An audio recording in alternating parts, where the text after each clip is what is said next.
Here. I am joining you from beautiful Redding, California. I'd love for you to comment where you're listening from. I want to talk to you about a very serious thing right now, which is the entrepreneur burnout epidemic. We are seeing so many people. I'm talking to a lot of entrepreneurs that are tired, they're worn out, they're just done. They want to quit. And here's why. I think a lot of entrepreneurs are spending way too much time working on their business, number one. Number two, I think they have unrealistic expectations, which I'm going to talk about more in a little bit. And number three, there's just not a lot of support where they encourage healthy behavior. And so we get books like this, Be Obsessed or Be Average, that talks about always thinking about your business, going 24/7 basically, and burning the candle at both ends. We have influencers like Gary Vaynerchuk talking about grinding nonstop from the time you wake up until the time you go to bed. He's creating an unhealthy obsession with success. One of the biggest things that negatively impacts the entrepreneur's mindset is the expectations. I think too many entrepreneurs set themselves up for failure by expecting success too fast, by creating unrealistic expectations for the amount of problems that they're going to have in their business. And I think too many entrepreneurs have unrealistic expectations for the level of success that they're going to reach in a given time. Like, for example, one of the most common themes when I talk to my friends about 2018 is that it didn't go as well as they thought. And it's not that it didn't go well, it's that it didn't meet their expectations. And so they felt like they failed, because unmet expectations for a lot of people mean failure. What can we do to solve those expectations? I believe that there are three things to do. Number one, write down your goals. Yes, you should go for big goals, but also look at what other people that you follow and that are in the same position as you, look at what they're doing and then match your expectations to them. Don't look at the influencers. I've been doing this for 17 years. If you're just starting out, don't look to me and say, I want to get where Alex is in a year. That's just not realistic. However, you can get to where I am a lot quicker than 17 years. It's just going to take a little bit longer, in my opinion, for you to get there than a year. So you got to keep with it. I also think that expectations about the amount of hours that you're going to put in and what impact that's going to have on the quality of life. You guys, you have other things going on outside of business. You have family, you have friends, your fitness, your faith. All of these things should also have a high priority in your life outside of work. But because we listen to people like Grant Cardone and Gary Vaynerchuk, we get these crazy, unrealistic expectations for how much work we are going to put in on a day-by-day basis without thinking about the repercussions. So my encouragement to you, really set aside time where you're working on your business and then schedule out time to spend with your family, your friends, going to church, etc., so that you can maintain a healthy balance. Because with balance comes the energy and the mental clarity to make it work for you.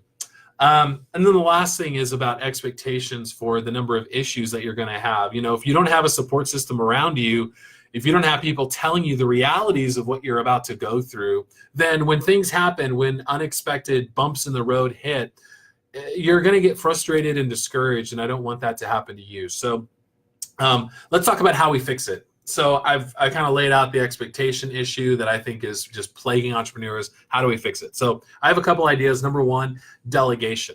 Delegation is by far the biggest and best thing that I've ever done in my business. And I did it at a time when I could not, quote unquote, afford to do it. I started delegating tasks early in my business. And really what I look at it as, the time that I am spending or paying for my team to do work is time that I'm buying back for myself.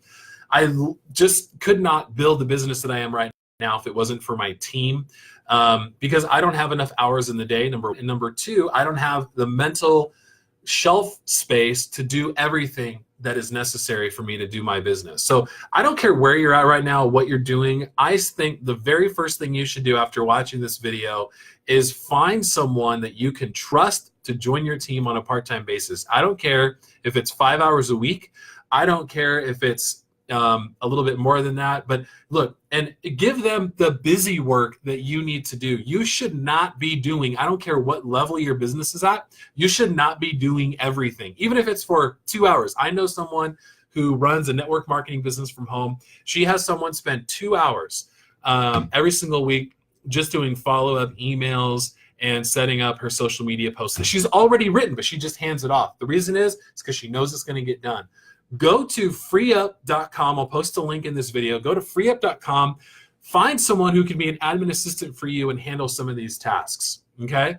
That's number one, delegate. And if you're worried about, okay, I've never managed a team before, I don't know what to do, I have a book for you to read that's going to help you not only set your expectations, but also manage your team well. That is the 4 Disciplines of Execution. I'll post a link in the notes below here. Great book, really easy to read, and it really helps you set up for success as you build your business by adding team members. Another thing to do with delegation is make sure that you've clearly outlined what you expect of them, going back to expectations, and then how you can serve and support them as they grow. When I first bring somebody onto my team, I know that the tasks I give them are going to take them a little bit longer to do. But once I've trained them to do that task, I never have to do it again. When something comes across my desk, I look at the task and I say, what can I do so that I never have to do this again? Do I have to train a team member to handle this? Do I have to set up automation? What do I have to do so that I never have to do this one task again? I also believe in automation.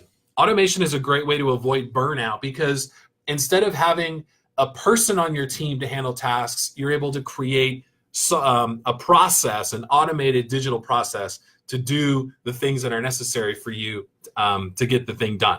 So there's a lot of automation that we use here at the Branning Group. I'll post a link to a free webinar that I did showing you the 13 tools that we have. You don't need 13. You can start with 1, okay? It's all about using software, using a digital platform as essentially a full-time employee that does things when you need it to be done. So we use automation for marketing, for our social media, for the email follow-ups, for actually performing certain tasks for us. I mean, it's crazy.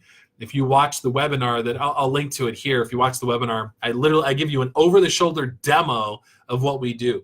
Also, when it comes to growing your business, we all need leads. My friend, my Facebook friend, Josh Turner, is doing a free Leads on Autopilot bootcamp next week, which I highly recommend you check out. And so you can join that by going to the link below. It's a free bootcamp. Josh is a genius, and he shows you how he uses automation to go and get new leads. It's really cool. So he's definitely ahead of the game there. So I also recommend a couple of other books while you're looking at this. Number 1, Getting Things Done, The Art of Stress-Free Productivity by David Allen. It's amazing. It literally changed my life. He's got one chapter in there about cleaning off your workspace and your mental space and giving you a task to do. And after I did that, I had so much more mental clarity. My physical space was a lot better, and I was able to get more done. So check that book out. There's a link in the notes. Also, the Time Management for Entrepreneurs book written by the great Dan Kennedy. So this book helped a lot of really practical applications that I could use right as I was reading the book, which was really good. And then last but not least, I have another book for you to read. It is the 4 Disciplines of Execution, which I mentioned before. And as you're building a team, and even if you read that book just for yourself, I believe it's going to help out. So if you need people to talk to, if you need support, if you want entrepreneurs that are looking to not only build amazing, huge businesses, but also making sure that they maintain a healthy balance in their life, I want to invite you to join our new Facebook group. We call it the Unstoppable Business. I have a link in the notes, and I'd love to have you be there and be a part of it. So thank you so much for joining me. I would love to chat with you if you have any questions about what I talked about. And if you know an entrepreneur in your life, pat them on the back, tell them they're doing a good job, and let them know about this video. Thanks.